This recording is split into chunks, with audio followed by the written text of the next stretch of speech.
G'day everyone, Campbell and David here from the Lane Cellars, and today we're lucky enough to be with Tom Ward from Swinging Bridge, just on the edge of Orange. Yeah, welcome guys. Welcome to High Altitude Orange, I suppose. We've got the beautiful mountain behind us. Great place to be tasting today and having a look at a couple of wines. You know, this is a beautiful time of the year. We've got the green out, we've got bud burst, we've got the promise of 2021 vintage ahead. There's so much to be optimistic about. So it's great to have you guys out to show you some of our wines, what we do, especially obviously looking at Chardonnay and Pinot, the varietals we really specialise in. And look forward to, we talking about where we can utilise or see those varietals for the Orange region. Thanks, Tom. We always enjoy coming out here. It's such a beautiful spot, as you can see, with the volcano in the background. As we talked about earlier, you're a fifth, sixth generation wine grower, farmer in the region. And really, I guess, have been focusing on Chardonnay and Pinot in the last few years. And making a name for yourself, way back when I think you won a trophy at the Melbourne Wine Show for the best single vineyard wine. Showing my age now. Yeah. That's right, going back a bit. But you've only just built from that and really built well.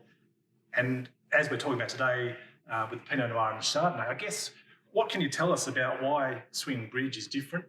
What makes the region different, and why these two are your favourite wines, going from Orange's 600 metre right up to its 1200 metre elevation?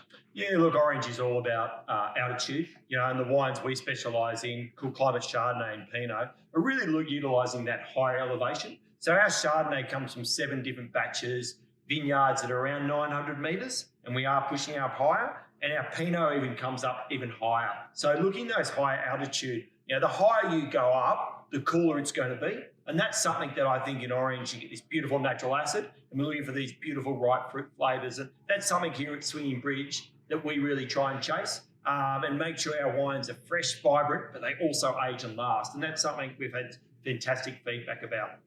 So you mentioned 7 different vineyards that are contributing to these wines. You do a lot of single vineyard in the premium range as well? Yeah, look, it's an interesting one. We've been really lucky to have our Mrs. Peyton Chardonnays that have been these different batches that we do have. That's let us express sight as well. So our Mrs. Peyton really is a best of region, utilising the little tools we have in the region to sort of try and do a best of region. But then we also do these individual parcels. It's very exciting.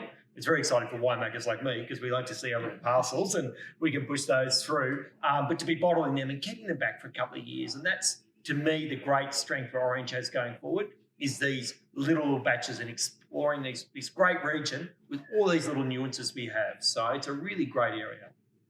I reckon we could probably do this all day, but let's say we crack a couple of wines and have a Sounds taste. good. I'm very keen to have a look at these. Now, these two wines, recently we held the People's Choice Wine Awards, purely from wines out of Orange.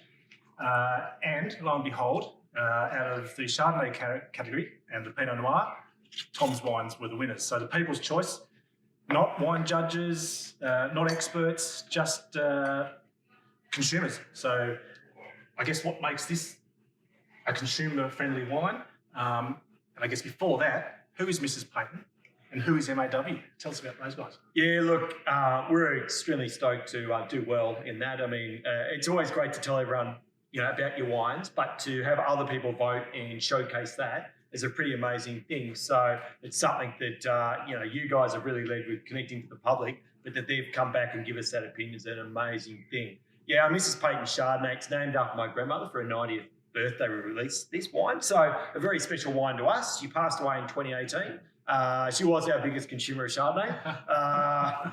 So sales plummeted for a while, but now they're back up again. But no, to me, this is our icon of what we're trying to present to the region, trying to showcase this. So what you're going to see is this beautiful white peach. We want to see, it's got a touch of oak there as well, so vanilla and oak, but I don't want it to dominate. We want to see this nice long palate on it, beautiful acid line. It's a lovely fruit purity. I guess that's a characteristic of Orange.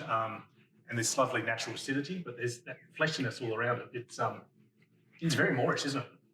Yeah, it's one of those things. We show this in some of our single vineyard ones that are a bit older. And some people sometimes say, I actually prefer that one. A bit more sort of fruit weight up front, and then that beautiful long palate. And for me, so 2019, this one we're looking at, but a really good example of, I think, what Orange is showcasing at this sort of the higher end. and that consistency we're now seeing on a run of great vintages. And So- for those cracking a bottle at home and tasting along, cheers. A lot of people will stick their Chardonnay in the fridge, get it down to 2 degrees, and then crack it open, thinking it needs to be as cold as possible. Where do you want it in terms of temperature for a proper tasting? Yeah, look, it's a great question in the sense that when we wine judge, we make sure that we always do it at room temperature. So that gives you a good idea. You want to see some fruit expression. I know people want it chilled, but you should be looking more at that 11, 12, not too cold. You want to make sure you get some nice fruit, because what happens if it's too cold is that the acid will dominate and you don't get any fruit. So it's really, it's almost like drinking New Zealand Sauvignon Blanc. You wouldn't want to do that too often. I shouldn't say that. That's lovely, and you can see why that's such a winner at the People's Choice Awards. Let's look at the Pinot, MAW. Yeah, well, let's have a look at that quick Feel bad about over the tipping that shoulder. Oh, that's all right. Goes under the water, the vegetables out there. So MAW, named after my father, Mark Andrew Wood. So Dad first set up the wine business. So as Dave said earlier, we've been making wine for over 25 years now, but also been farming the area for that 5 generations. So we've been around a while. We've done a bit of this and that, but we certainly enjoy where we are in wine. Really showcases this as a 2019 Pinot. Again, we want to see some pretty florals. We want to see that beautiful structure you can get from Pinot when you get it right, and then those nice tannins to support it. Pinot is one of the varietals that if you haven't tried an orange Pinot, get onto it very quickly, because there's not going to be much around. It's pretty exciting where it is at the moment. If someone's tried Pinot from Centro Otago and they're aware of what that is, what would they expect from this?